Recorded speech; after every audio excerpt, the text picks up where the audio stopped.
Ada 10 hal yang harus disadari dan diterima saat kita menjadi tua. Meskipun kedengarannya pahit, tapi inilah kenyataan. Yang pertama, saat kita menua, baru terasa bahwa meskipun kita rapi, bersih, dan berusaha nggak merepotkan, anak-anak mungkin tetap merasa risih. Hanya saja mereka nggak mengucapkannya. Kedua, saat udah tua, jangan terlalu sering telepon atau kirim pesan ke kerabat atau teman. Faktanya nggak banyak yang benar-benar peduli atau menunggu sapaan kita. Ketiga, yang paling bisa diandalkan di usia tua, bukan anak, bukan saudara, tapi uang kita sendiri. Orang tua bekerja, anak yang menikmati. Saat anak bekerja, orang tua jarang ikut menikmati.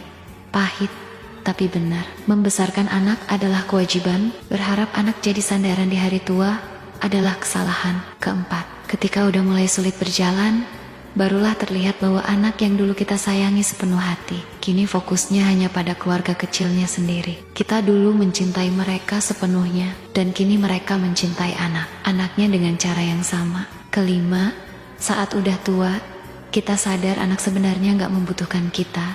Yang mereka butuhkan adalah harta, jaminan, dan bantuan ekonomi. Kita bertahan-tahan melindungi mereka. Tapi saat kita melemah, seringkali kita tertinggal sendirian. Keenam, udah tua, jangan banyak bicara. Saran terbaik sekalipun gak akan banyak didengar. Urusan anak, urusan menantu, urusan keluarga, orang lain lebih baik diam dan lihat aja. Ketujuh, di usia tua barulah paham pekerjaan hanya sampingan. Tugas utama kita adalah hidup dan sehat.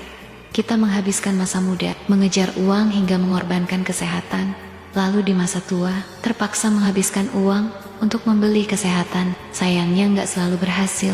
Kedelapan, akan terlihat jelas bahwa satu-satunya orang yang paling dekat di usia tua bukan anak, bukan saudara, tapi pasangan hidup. Orang yang tidur di ranjang yang sama, makan di meja yang sama, dan menemani di akhir usia, itulah yang paling setia. Pasangan bukan darah, namun di masa tua, dialah darah daging. Kesembilan, saat tua, kita sadar semua hal yang dulu kita dambakan. Ketika akhirnya didapat di usia senja, rasanya udah gak sama lagi.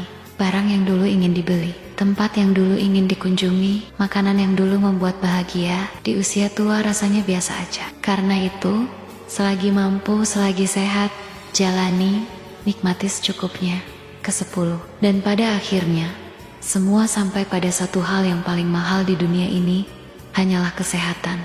Dunia ini milik mereka yang sehat dan panjang umur. Kesehatan adalah tabungan. Kebahagiaan adalah bunganya.